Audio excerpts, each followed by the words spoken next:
Eu fui para a igreja com aquele crente, com um pensamento de envergonhar ele. E me sentei nos últimos bancos daquela igreja. E posicionei lá atrás. Esperei passar o culto. Quando o culto acabou, que nada aconteceu, já foi o irmão Wellington procurar o irmão. Eu disse, não falei que nada ia acontecer? Agora eu vou lá naquele irmãozinho. Nunca mais ele vai falar besteira para ninguém. Olha o que é o coração do ímpio. Quando eu estou me movendo, o pastor grita lá do púlpito, ei jovem, você que entrou aqui essa noite, só para cumprir um desafio do meu servo. É isso que eu digo para ti. O meu servo não vai sair desta igreja num papel de mentiroso. O meu servo não vai sair daqui como mentiroso. Porque o teu adversário diz para ti que você é um derrotado. Mas o Deus que eu sirvo manda te dizer que em Cristo tu és mais que um vencedor. O teu adversário diz para você que você não vale nada. Mas o Deus que eu sirvo manda te dizer que tu és a menina dos olhos de Deus. O teu adversário tem dito para você que a morte é a saída. Mas o Deus que eu sirvo veio te dar vida e vida em abundância. Digo eu para ti que agora estou cumprindo o desafio lançado na tua vida. E estou mudando toda a tua história. E aos 17 anos, eu aceitei a Jesus como meu único, verdadeiro, suficiente Salvador. Foi o dia mais alegre de toda a minha vida. Ter experiência com Deus, irmãos. Ter contato com Deus. Ter intimidade com Deus. É a coisa mais gostosa do mundo. Não tem nada na vida, nada, que se compare a ter experiência com Deus. Eu fui embora para casa. E quando eu chego na minha casa, quem me recebe é minha mãe. A primeira coisa que ela falou para mim, me lembro das palavras dela. Ela disse, filho, o que aconteceu com você? Eu disse, nada, minha mãe.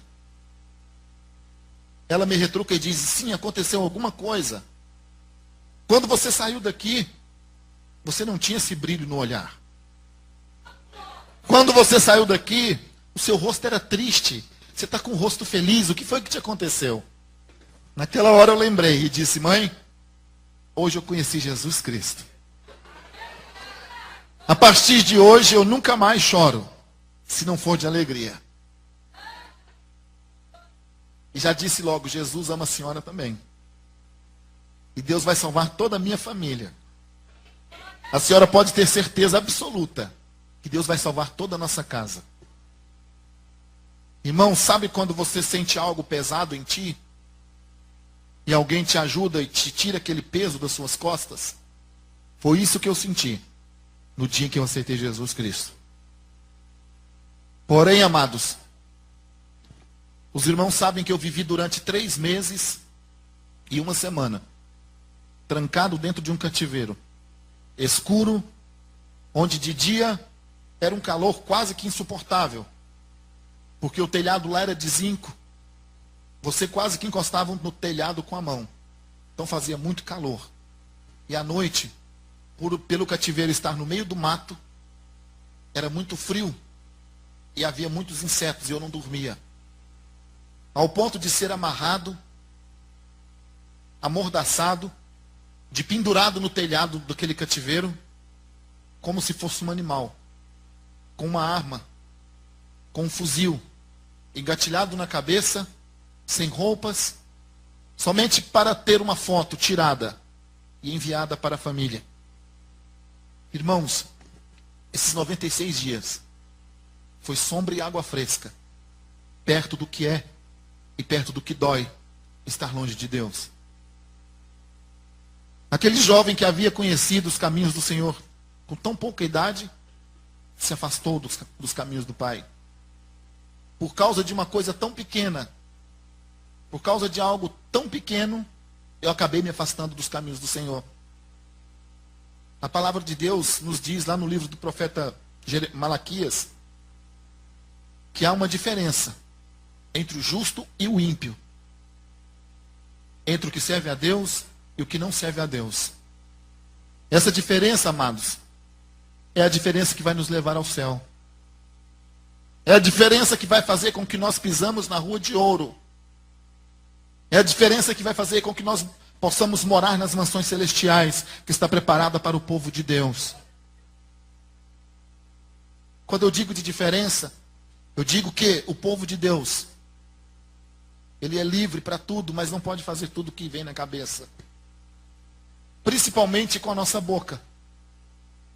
Pois foi por causa de uma pequena brincadeira que eu me afastei dos caminhos do Pai. E ali sim, começaram todas as lutas na minha vida. Todas as provas, todas as dores começaram ali, quando eu me desviei dos caminhos do Pai. Sabe por quê? Porque o meu coração, que era aberto ao Espírito Santo de Deus, se fechou de uma maneira tão grande que eu não queria nem ouvir falar de Jesus Cristo mais.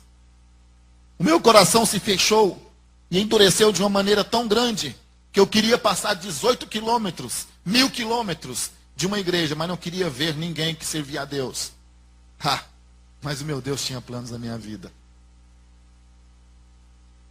Em 96, a minha mãe se converte ao Evangelho. Em 96, a minha mãe se converte ao Evangelho e pregava para mim todos os dias. E eu dizia para ela: mãe, tudo que a senhora me fala eu já sei. Então, se um dia eu quiser voltar, pode deixar que eu volto. Agora eu vou sair. As minhas alegrias, os momentos que me davam tranquilidade, eram os momentos em que eu estava nos bares, nas boates, com os amigos, bebendo, contando piadas imundas, sorrindo, dando gargalhadas, sendo escravo do diabo.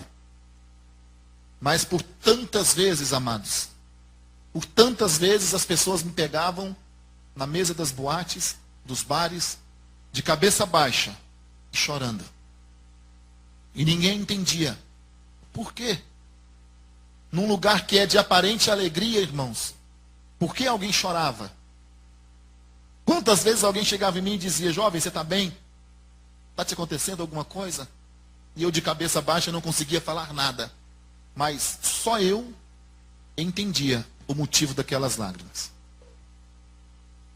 Eu sabia que quando eu ia embora, que eu me deitava, que eu colocava a cabeça no travesseiro, eu sabia que eu chorava. Eu chorava e eu pensava comigo: Deus, se o teu filho Jesus vier essa noite, se ele vier hoje, eu vou perder minha salvação. Se Jesus voltar agora, eu vou perder a minha salvação. E eu não queria aquilo para mim. Porém, eu não tinha mais forças. Porque nós sabemos, amados, que o que alimenta a nossa fé é ouvir. Isso alimenta a nossa fé. E eu não queria mais saber de Jesus na minha vida. Deus havia falado por várias e várias vezes, através de muitos vasos seus, que eu precisava voltar para a seara. Mas eu não queria saber. Meu coração estava duro. Até que um certo dia, eu estava em casa. E a campainha tocou. Um amigo meu que é pastor disse para mim: irmão Wellington, eu estava indo para o trabalho, mas Deus me inquietou e me mandou vir aqui na tua casa. Eu nem vou abrir agora a minha barbearia. Vou abrir mais tarde, só por causa disso que Deus me mandou te entregar. Eu disse: o que foi, irmão Jovino? Deus manda te dizer que se você não voltar para a casa do Pai, Ele vai tocar no seu patrimônio. Deus manda te dizer que Ele vai tocar no que você tiver de mais valioso. Vai te tirar a tua riqueza. Eu olhei para ele e disse: irmão Jovino, está vendo ali? Eu estava perto da porta. Está vendo aquele carro branco ali? Ele disse: tô. É tudo que eu tenho. Eu não construí nada na vida. Tudo que eu ganho eu destruo. Como Deus pode tocar no meu patrimônio? Ele olhou no relógio e disse: irmão Wellington, só segura a revelação. Eu tenho que ir embora. 2 dias depois, eu saí do trabalho de um restaurante que a minha família tem, ao qual eu gerenciava, e fui para a casa de um amigo. E lá nós bebemos de meio-dia até 6 horas da noite.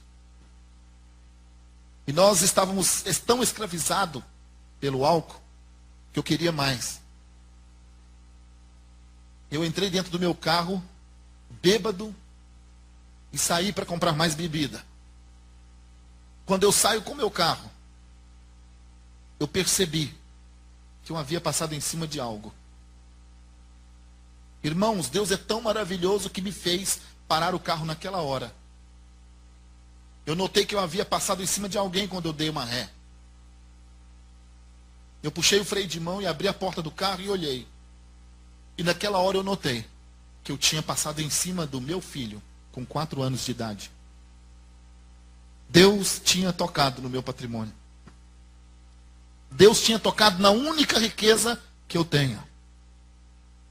Deus naquela hora tinha tocado no meu tesouro único. Mas ainda assim, meu coração estava duro. Ainda assim, meu coração estava endurecido. Peguei o meu filho, levei para o hospital correndo. Ele fraturou a perna direita em 3 lugares. Fraturou o pé esquerdo e andou vários dias num carrinho de bebê, porque não podia caminhar por causa da perna.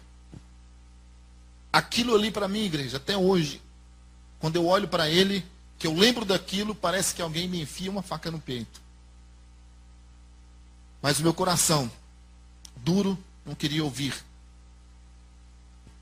Mas quando Deus tem projetos, quando Deus tem planos na vida de uma pessoa, você pode ir para qualquer lugar do mundo, do universo.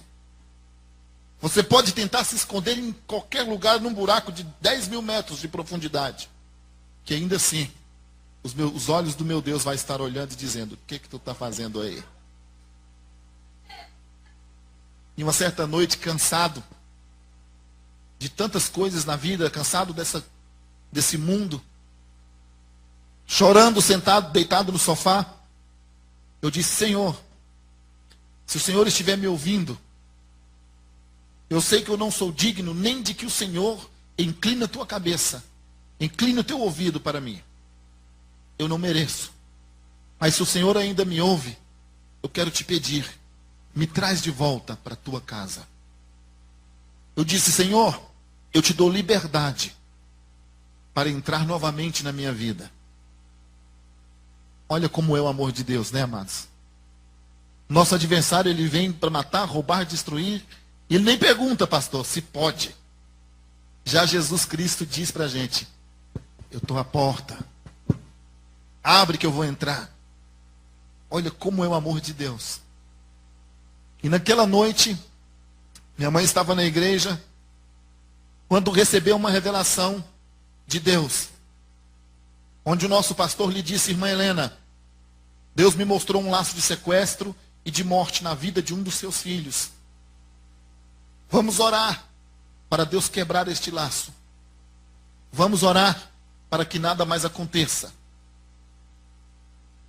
Minha mãe, preocupada, pega o telefone e liga para todo mundo da família. E sabe o que ela ouvia? Ela ouvia: como é que é o negócio? Quer dizer que Deus falou para a senhora que alguém vai sequestrar um de nós?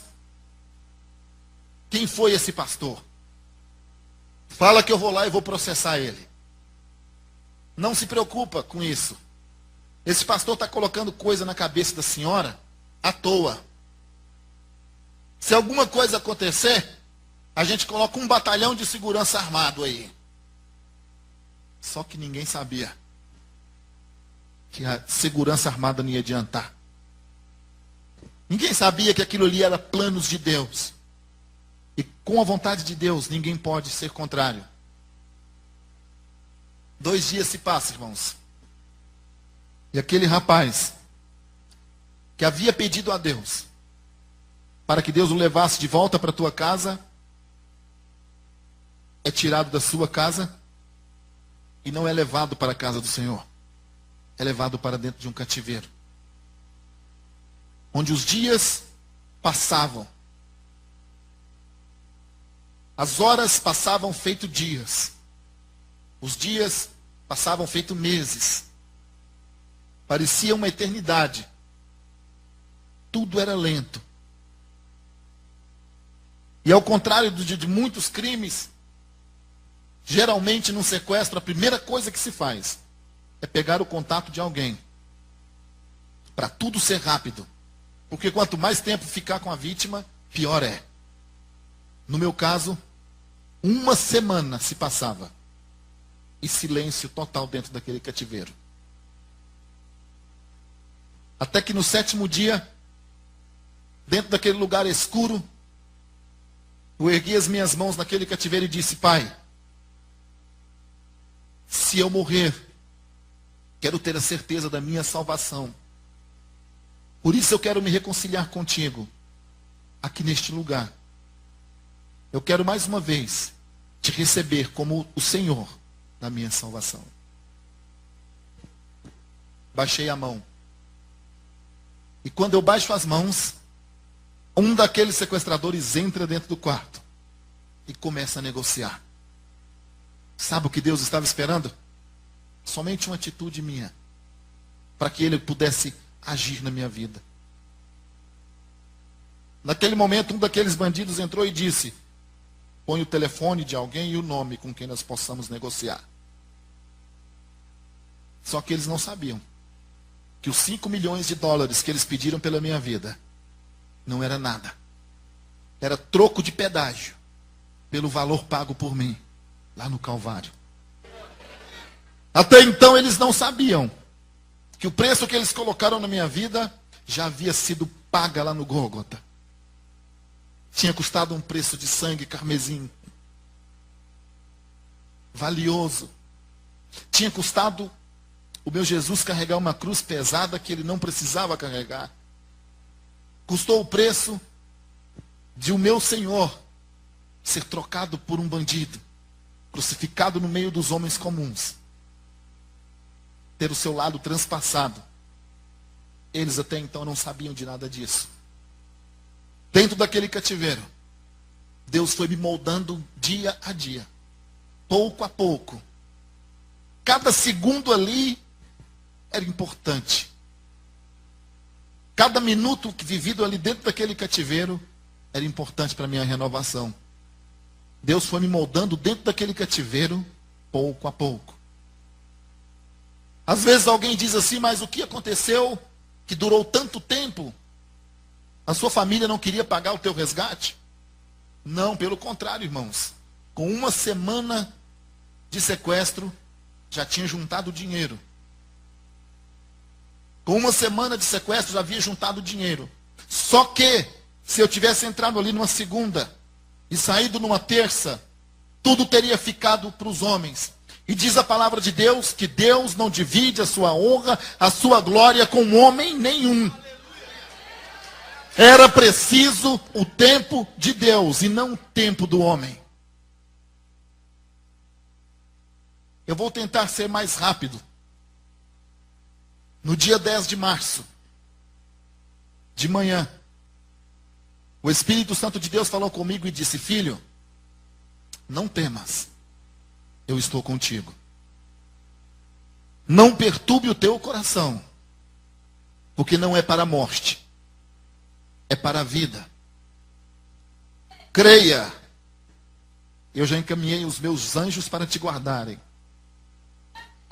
Os meus justos têm clamado a mim pela tua vida todos os dias. E a oração de um justo tem muito nos seus efeitos. Tem muito valor nos seus efeitos. Eu fiquei tranquilo, igreja. Porque meu Deus não é Deus de engano. Não é Deus de mentira. Se Ele me prometeu que era minha vitória, eu podia acreditar. Se Ele me prometeu que era minha a bênção, eu poderia crer. Só que preste atenção. Passa a noite, chega a madrugada, e tudo que era contrário do que Deus me promete acontece. Só para ser provado. Deus havia dito que eu sairia daquele cativeiro. E entra ali dentro 3 homens armados, com uma máscara no rosto, que eu só podia ver os olhos e mais nada. Deus havia dito que os seus anjos me guardavam, e um daqueles homens apanham em suas mãos uma faca cega, sem corte, e começa na maldade ímpia a cortar um pedaço meu. Todo esse lado esquerdo, essa minha orelha esquerda, foi cortada com uma faca sem corte, que não cortava, ela rasgava. Depois do corte, eles me lavaram com álcool. O homem é tão mau que eles queriam que eu sentisse dores. Só que foi bem neste momento, que seria para ser o momento mais difícil da minha vida, que eu senti que o meu Jesus me ama. Eu sei que Deus não faz exceção de pessoas. Eu sei que cada um de nós aqui tem um valor inseparável para Deus. Mas, irmãos, eu sinto que Deus tem um carinho especial comigo. Sabe por quê? Porque naquele momento eu percebi claramente que no momento em que aqueles homens me cortavam, alguém tocou a minha cabeça. E quando aquela mão tocou a minha cabeça, o meu corpo inteiro adormeceu. Do couro cabeludo ao dedo dos pés. Ficou totalmente anestesiado. E sabe o que é alguém ser cortado, lavado com álcool e não sentir dores no corpo físico? Naquela hora eu percebi que o meu Deus, Ele é o médico dos médicos. Eu percebi que o meu Deus, Ele faz cirurgia sim, se Ele quiser. Eu percebi que o meu Jeová tem um amor especial pelo povo de Deus. Eu pude perceber a presença viva de Deus no meu viver.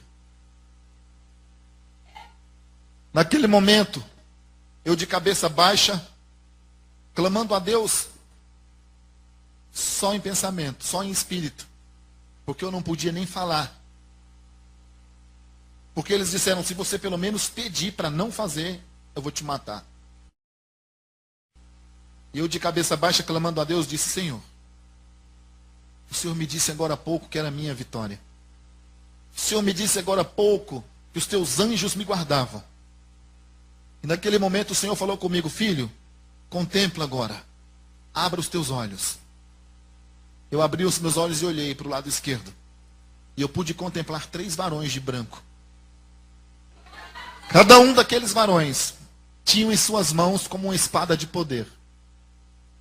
Tenha certeza que se a palavra diz que os anjos do Senhor acampam ao redor daquele que ama e que serve a Deus, não duvide em nenhum segundo, irmãos. Porque tem anjos de Deus te guardando neste lugar.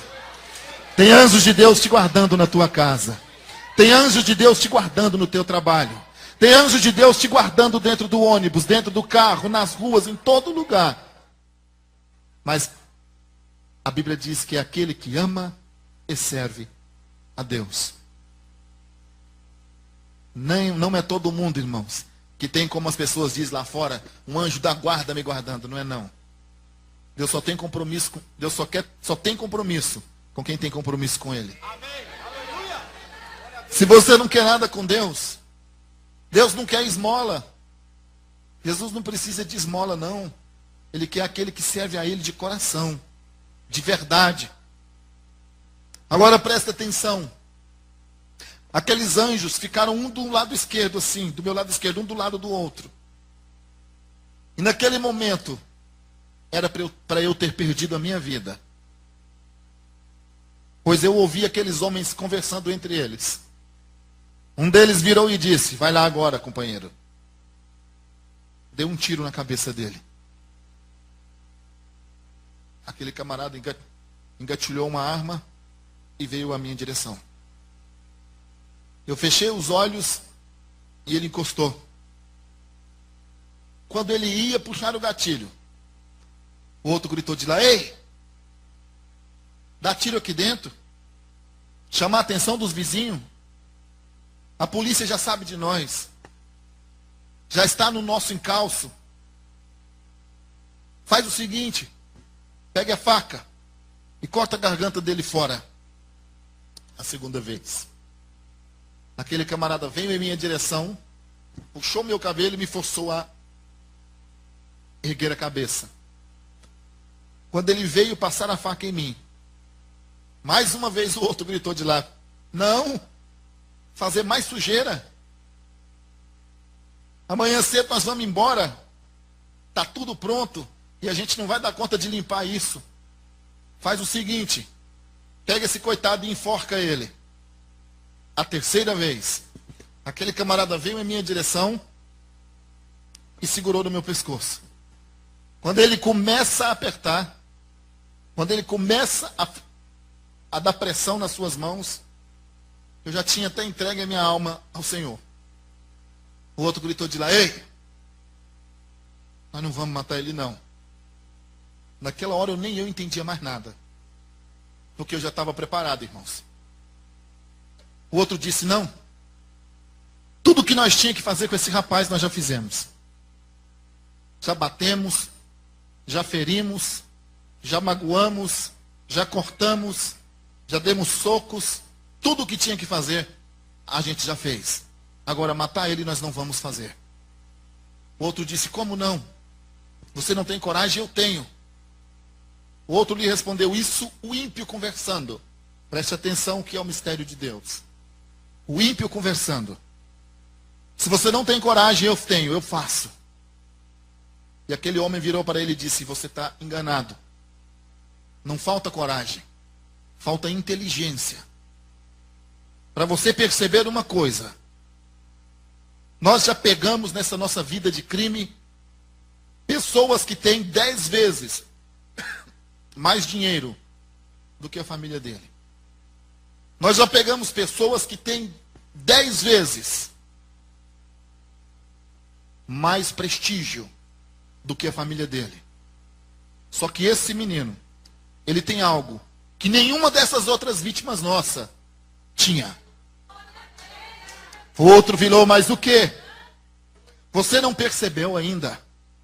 Tudo que a gente pede vem ao contrário. A gente achava que ia durar poucos dias, já faz quase 100. Nós exigimos alguma coisa e sem nós perceber, nós aceitamos o que é o contrário do que nós pedimos. Você não notou que alguém negocia a vida dele e esse alguém não é daqui? Você não notou, não reparou, não se lembra das vezes em que nós estávamos vigiando a sua família e a mãe dele naquela igrejinha de joelho? Esse menino, ele é especial porque ele serve um Deus muito poderoso. O Deus dele tem muito poder. O Deus que ele serve é grande. Nós podemos contra a arma, podemos contra nossos inimigos, podemos contra a polícia, podemos contra carro, podemos contra escudo, podemos contra qualquer força maior do que nós. Mas contra o Deus dele, nós não temos força, porque o Deus dele é muito forte. Irmãos, você vê um crente dizer que Deus é poderoso, é normal. Mas você vê o ímpio, o perverso, aquele que é acostumado a tirar vidas, falar que não se deve tocar no ungido de Deus, aí as coisas mudam de figura. Até o ímpio sabe que não se deve tocar no escolhido do Senhor. Eles não tocaram, eles não mexeram com Elton de Camargo. Eles não mexeram com o irmão do Zezé e do Luciano. Eles não mexeram com a família de prestígio. Eles mexeram com o servo de Deus. Era para eu perder a minha vida. O diabo já tinha preparado até a cova. Mas o meu Deus tinha outros planos no meu viver. Eu ainda fiquei naquele cativeiro. Mas 10 dias. Desses 10 dias, 3, eu derramava sangue sem parar. 3, eu não comia e não bebia. Para tudo ficar mais complicado na minha vida ainda, irmãos. Para tudo ficar ainda mais complicado na minha vida. Eu, antes de ser solto daquele cativeiro, eu fui obrigado a tomar uma droga que eu não sei o que é até hoje. De maneira que eu não conseguia sequer ficar sentado. Para tudo ficar mais complicado, eu fui deixado dentro de um buraco, no meio do mato, sozinho. Quando aqueles homens se afastaram de mim, eu ouvi quando um deles disse: cumprimos, deixa ele aí. Se ele viver bem, se ele não viver, o problema é dele. Tipo assim, você está aí, mas a gente sabe que você não vai sair daí do jeito que você está. Imagine você uma pessoa fraca, debilitada, sangrando, drogada, e uma tempestade caindo em cima daquela pessoa. Naquele dia, eu olhei para o céu, e o céu estava preto, de chuva. Ia cair uma forte chuva sobre mim, naquele buraco. Eu fechei os meus olhos sem poder sair daquele lugar, e disse: Senhor, eu não aceito que chova neste lugar. Eu disse: Pai, tudo que está na terra, tudo que há no mundo, está sob o teu controle. Eu disse: Senhor, não permita que chova neste lugar. E acabei dormindo naquele buraco. Tão grande foi a minha surpresa no dia seguinte, quando enfim o efeito da droga tinha passado em mim, e que eu pude sair daquele buraco, irmãos. Eu percebi algo maravilhoso. Eu percebi algo que me deixou maravilhado. Eu saía daquele buraco, e enquanto eu saía, eu cantava. Ao mesmo tempo que eu cantava, eu chorava. Ao mesmo tempo que eu cantava e chorava, eu dava glória a Deus. Eu me peguei falando em mistério, sozinho no meio do mato. Aleluia. Sabe por quê? Porque eu notei que o meu Deus havia ouvido as minhas orações. Eu percebi, olhei para trás e notei que a poucos metros de mim havia chovido durante toda a noite. Mas no buraco onde eu estava, amados, nenhuma gotinha de água caiu. Eu vi que Deus havia ordenado aquelas chuvas que fossem embora. Eu percebi que meu Deus, Ele ainda abre o mar vermelho se Ele quiser. Eu digo para você essa noite, qualquer que seja o mar que estiver na tua frente, creia, e ele vai se abrir na tua presença. Creia, e você vai cantar do outro lado o hino da vitória. Amados, de lá até aqui, aquela profecia entregue a mim por um simples irmãozinho, ao qual eu perdi o contato. Há mais de 20 anos eu não falo com ele. Pelo menos 20 anos eu não falo com ele. Aquela profecia de que a minha vida nunca mais seria a mesma, realmente, hoje eu vejo o que acontece. Quanto a minha vida mudou de lá para cá. Sabe o que Deus faz? Tira um homem de dentro de um buraco, desacreditado, sujo, tido como morto. Eu sei que muitas pessoas aqui devem ter ouvido dizer: já morreu. Não, aqui lá não volta mais não, já mataram ele, não tem como. Se eu perguntar se alguém chegou a ouvir naquela época que eu havia morrido, pelo menos um ou dois vai dizer: eu ouvi dizer que você tinha morrido. Alguém aqui ouviu o comentário? Não, já mataram, já foi. Quantos? Levante a mão. Está vendo, pastor? Só que eles não sabiam que Deus tinha um projeto no meu viver. Deus tira aquele homem de dentro de um buraco e leva aquele homem à Câmara dos Deputados e faz aquele homem ser o mais votado representante do povo de Deus. Pega aquele homem e leva aquele homem aos altos cargos de governo. Eu já ocupei vários cargos importantes na Secretaria de Governo, que os irmãos possam imaginar.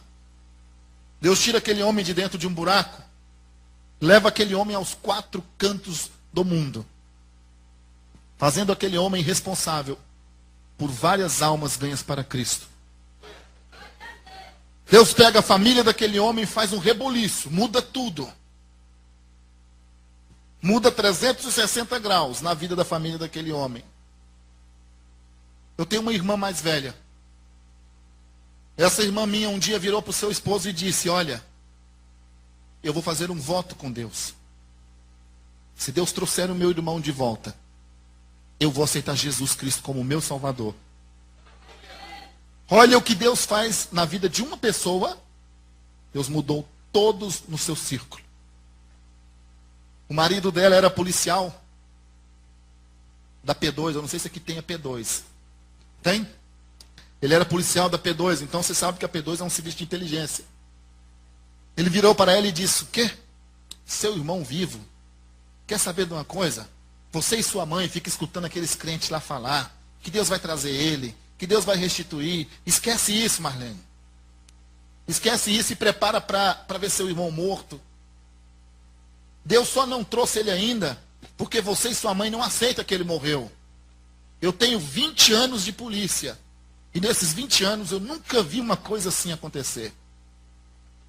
Quer saber de outra coisa? Se o seu irmão voltar vivo, até eu vou aceitar Jesus Cristo. Até eu vou servir a Deus. Eu vou virar crente. Resultado, irmãos. Minha irmã hoje é levita. O marido dela já descansa em Cristo. Ele nos deixou há uns 2 anos atrás. Mas quando ele nos deixou no hospital, as últimas palavras dele foram: não chora por causa de mim. Vocês têm que ficar felizes. Porque eu vou descansar em Cristo. Eu sei que eu vou morar no céu quando chegar o grande dia. Deus pega a família daquela pessoa e transforma. Os irmãos sabem que eu tenho 2 irmãos que cantam lá fora. Todo mundo conhece. Não é novidade para ninguém. Mas o que vocês não sabem é do que Deus tem feito na vida daqueles meus irmãos. Vou dizer uma coisa que talvez seja novidade para muitos. Meu irmão Luciano hoje frequenta a igreja evangélica. Ele era uma pessoa nervosa, uma pessoa que não tinha calma, ele era uma pessoa irritada. Era mais fácil você ver uma boiada disparada num pasto do que encontrar meu irmão nervoso um dia. Mas sabe o que Deus faz? Sabe o que Deus faz? Faz aquele rapaz encontrar uma jovem serva de Deus. E se apaixonar por aquela jovem. E se casar com aquela jovem. Faz aquele rapaz pegar tudo que era de místico que ele tinha. Ele gostava daqueles negócios de pirâmide, incenso, aqueles bonequinhos horríveis, aqueles duende. Pegou tudo que ele tinha, colocou num saco, botou fogo e disse: o que não serve para mim, não serve para ninguém. Isso aqui não pode ser jogado. Tem que ser queimado. Sabe o que acontece hoje? Na casa dele, ele tem direto 4 funcionários com ele. Tirando os da firma. O que cuida da casa dele, quem faz a comida dele é crente. Da Assembleia de Deus. Lá de Santana de Parnaíba, em São Paulo. O que dirige o carro dele é conhecedor da palavra de Deus. Quem cuida das filhas dele é servo de Deus. E hoje eu vejo a felicidade na vida dele, o quanto Deus tem transformado a vida dele. Sabe o que Deus faz? Hoje, na minha família, quem ainda não serve a Deus, já reconhece que só há salvação, só há remissão de pecados em Cristo Jesus.